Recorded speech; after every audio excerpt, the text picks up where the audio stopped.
and welcome to my easy to understand guide to modern family and representation.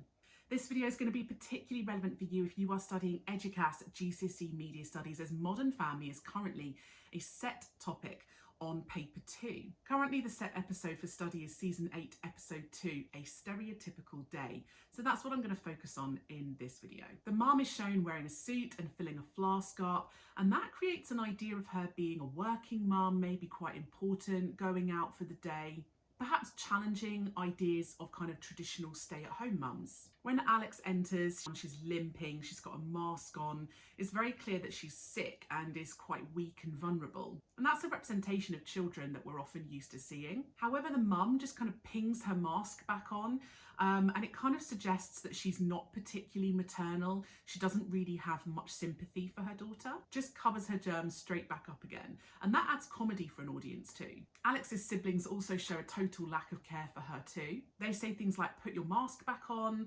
They say that she's too close, and she's just lying on the stairs. They obviously don't seem to care about her that much. So it's kind of representing that kind of traditional conflict between teenage siblings where they often don't get along. The show features a lot of archetypal representations to make it super easy for audiences to understand the characters. Alex plays the typical archetypal nerd. She's got glasses on, which often act as a symbol or a symbolic code for audiences to kind of tell them that they're supposed to be quite intellectual. In the camera frame, she's often positioned separately from her brother and sister, suggesting that she's not like them. It also makes her seem quite lonely and unloved, particularly whilst she's sick. She mentions Caltech, which is quite a big STEM-based university, and so it kind of suggests that she's very into sort of science, technology, engineering, etc. So perhaps challenging ideas about gender here and showing quite an educated, intellectual young girl who is very clever and very different to her siblings. Hayley plays the archetypal kind of popular dumb girl. She's very self-centered. When her sister is being sick, it's seen as an inconvenience for her. She's quite annoyed. In the episode, she's been fired from her job, and so there's this kind of reinforces the ideas of popular, pretty people being quite dumb or incompetent. And it also reinforces those ideas of teenagers, perhaps, or young adults being irresponsible and not cut out for the workplace. Luke has been gambling, which I guess kind of reinforces ideas about men and young adults as well. But also he has a complete lack of empathy. He wins a watch that had real sentimental value to somebody, and he doesn't seem to care at all. And that perhaps reinforces ideas about men not really having emotions or lacking empathy towards other people. Luke reveals in the episode that he hasn't written his report, and he lies about it as well. And this very much reinforces stereotypes about young boys not being very committed at school, not being very educated. The slapstick humour, the kind of falling over, the umbrella, it adds to this idea that he's a bit of an archetypal fool that we're supposed to laugh at. When Phil finally rushes in, it's very loud, it's very chaotic, and he kind of shouts, "I'm alive, I'm alive." And the family seem really confused. I don't think they really even knew he was missing. Do they even care? So it adds to this comedy value that he's not particularly respected or cared about as a father.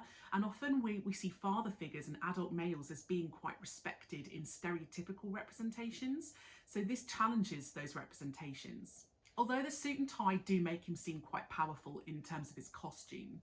When he is trapped in the cupboard, there's lots of kind of stuff that happens that adds to the humour and makes him seem very desperate.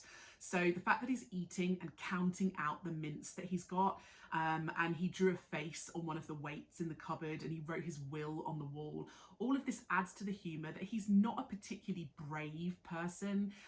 He's not particularly confident. He kind of gives up quite easily. Again, it adds to this kind of comedy value of somebody, that he is somebody to be laughed at. We then see another exterior shot of a house, which again adds to this idea of reasonably wealthy people in America. Gloria doesn't seem to want her child living outside. She's obviously quite concerned with the idea of class and wealth and appearances in the community. Jay doesn't seem to even know Manny's friends' names, and so he feels quite disconnected, as though he doesn't really connect with the children living in his house, with his stepson, and so perhaps reinforcing ideas about kind of adult men not really kind of connecting with their children. He refers to somebody as a dirty kid, and so kind of suggesting that he looks down on them and suggesting that he looks down on people of lower class. She actually yells the word J again. It adds comedy value because it's clearly a kind of catchphrase of hers, but it also suggests that as a wife and a mother, she is deferring to her husband to try and enforce the rules. Manny uses quite a lot of long words in this scene, so he talks about things like consumption and self-reliance, and that tells us that he's quite educated for somebody his age. The use of the flashback shows that how he adapted his views to please a girl, and how he changed his clothes, he ate different food, he changed his political views as well. And this is all to be in with a chance of getting together with this girl, and that represents him as being quite desperate. It adds to the comedy value, and it shows that despite all of his kind of political talking, it really is just down to wanting to get a girlfriend.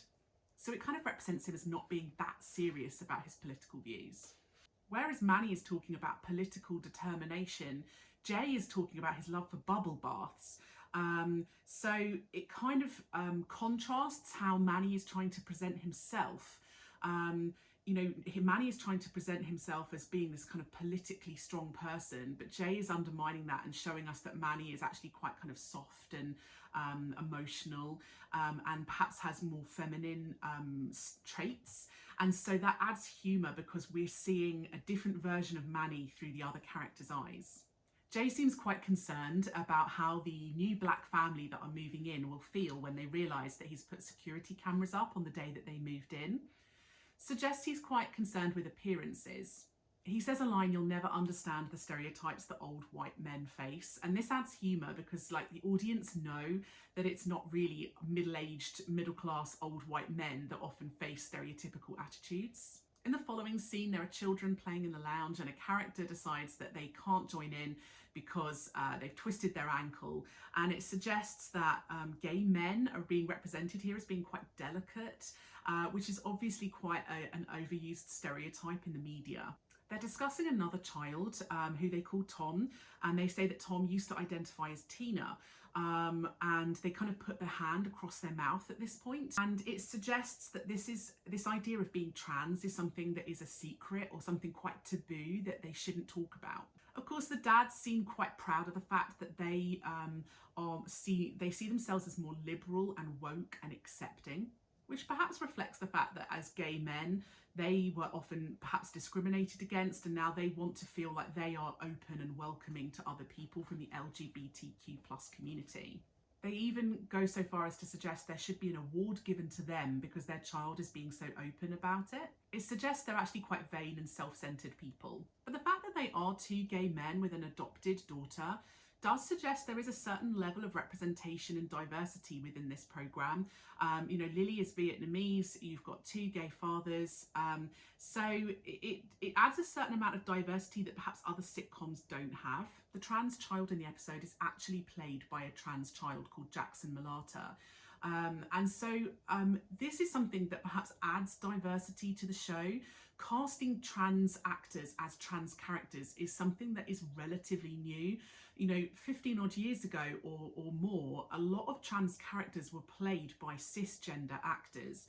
And so there wasn't that representation, and certainly not when it came to kind of children or teenagers.